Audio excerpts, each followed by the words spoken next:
ನ್ಯಾಯಾಲಯ ಹೇಳಿದಂತೆ ನಾವು ಬಿಬಿಎಂಪಿ ಚುನಾವಣೆ ನಡೆಸುತ್ತೇವೆ ಅಂತ ಡಿಸಿಎಂ ಡಿಕೆ ಶಿವಕುಮಾರ್ ಹೇಳಿದ್ದಾರೆ. ಬೆಂಗಳೂರಿನ ಬಿಎಂಆರ್ಡಿಎ ಕಚೇರಿಯಲ್ಲಿ ಮಾತನಾಡಿದ ಡಿಸಿಎಂ ಡಿಕೆ ಬಿಜೆಪಿ ವಿರುದ್ಧ ಗುಡುಗಿದ್ದಾರೆ. ಗ್ಯಾರಂಟಿ ಜಾರಿ ವಿಚಾರವಾಗಿ ಬಿಜೆಪಿ ಪ್ರತಿಭಟನೆಗೆ ಸ್ವಾಗತಿಸುತ್ತೇನೆ.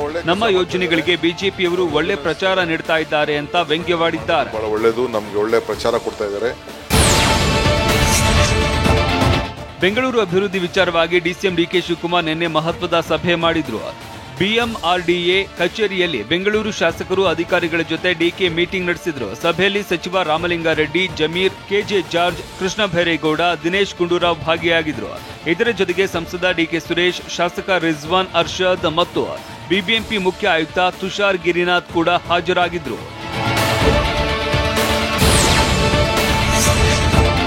ತುಮಕೂರು ಜಿಲ್ಲೆಯ ಗುಬ್ಬಿ ತಾಲೂಕಿನ ಚೇಳೂರು ಗ್ರಾಮದಲ್ಲಿ 4 ಕರುಗಳಿಗೆ ಹಸು ಜನ್ಮ ನೀಡಿದೆ. 1 ಹೆಣ್ಣು ಕರು, 3 ಗಂಡು ಕರುಗಳಿಗೆ ಹಸು ಜನ್ಮ ನೀಡಿದೆ. ಚೇಳೂರು ಗ್ರಾಮದ ನಿವಾಸಿ ಮುನಿಯಪ್ಪಗೆ ಸೇರಿದ ಹಸು ಇದಾಗಿದೆ. ಮಾಲೀಕನ ಮನೆಯಲ್ಲಿ ಸಂಭ್ರಮ ಮನೆ ಮಾಡಿದೆ.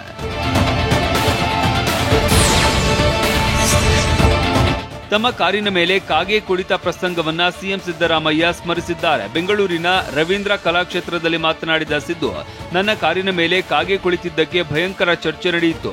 ಒಬ್ರು ನಾನು ಬಜೆಟ್ ಮಂಡಿಸಲ್ಲ, ಕುರ್ಚಿ ಕಳೆದುಕೊಳ್ತಾರೆ ಅಂದ್ರು.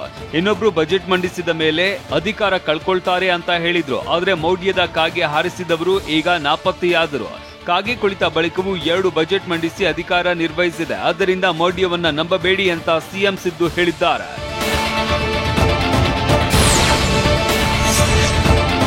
ನಾನು ಮೂಢನಂಬಿಕೆ ನಂಬುವುದಿಲ್ಲ ಅಂತ ಸಿಎಂ ಸಿದ್ದರಾಮಯ್ಯ ಹೇಳಿದ್ದಾರೆ. ಚಾಮರಾಜನಗರಕ್ಕೆ ಹೋದರೆ ಸಿಎಂ ಸ್ಥಾನ ಹೋಗುತ್ತೆ ಅಂತ ಹೇಳಿದ್ರು. ಸಿಎಂ ಆಗಿ ನಾನು 12 ಬಾರಿ ಚಾಮರಾಜನಗರಕ್ಕೆ ಹೋಗಿದ್ದೇನೆ. ನಾವು ಮೂಢನಂಬಿಕೆ ಬಿಟ್ಟಿಲ್ಲ, ಇನ್ನೂ ರಾಹುಕಾಲ ನೋಡ್ತಾ ಇದ್ದೇವೆ ಅಂತ ಸಿಎಂ ಸಿದ್ದು ಹೇಳಿದ್ದಾರೆ. ಇದೇ ವೇಳೆ ನಮ್ಮ ಸರ್ಕಾರ ಬಡವರ ಪರ ಇದೆ, ಹೀಗಾಗಿ 5 ಗ್ಯಾರಂಟಿ ತಂದಿದ್ದೇವೆ. ಪ್ರತಿಯೊಬ್ಬರೂ ಸಮಾಜದಲ್ಲಿ ಬದುಕಬೇಕು. ನಮ್ಮ ಯೋಜನೆಗಳಿಂದ ಎಲ್ಲಾ ಜಾತಿ ಧರ್ಮದವರಿಗೆ ಅನುಕೂಲ ಆಗುತ್ತೆ ಅಂತ ಸಿಎಂ ಸಿದ್ದರಾಮಯ್ಯ ಹೇಳಿದ್ರು.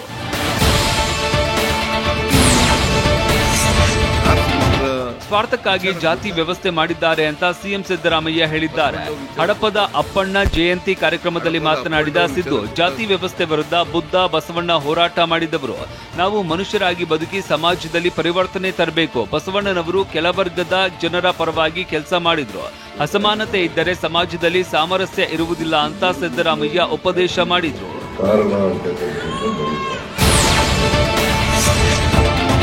ಬೆಂಗಳೂರು ಗ್ರಾಮಾಂತರ ಜಿಲ್ಲೆಯ ಹೊಸಕೋಟೆ ಟೋಲ್ ಬಳಿ 50 ಕೆಜಿ ಗಾಂಜಾ ಜಪ್ತಿ ಮಾಡಲಾಗಿದೆ. ಟೋಲ್ ಬಳಿ ಆದಾಯ ತೆರಿಗೆ ಇಲಾಖೆ ಅಧಿಕಾರಿಗಳು ತಪಾಸಣೆ ನಡೆಸ್ತಾ ಇದ್ದ ವೇಳೆ ಗಾಂಜಾ ಪತ್ತೆಯಾಗಿದೆ. ಆಂಧ್ರದಿಂದ ಬೆಂಗಳೂರಿಗೆ ಸಾಗಿಸ್ತಾ ಇದ್ದ 50 ಕೆಜಿಗೂ ಹೆಚ್ಚು ಗಾಂಜಾವನ್ನ ವಶಕ್ಕೆ ಪಡೆಯಲಾಗಿದೆ.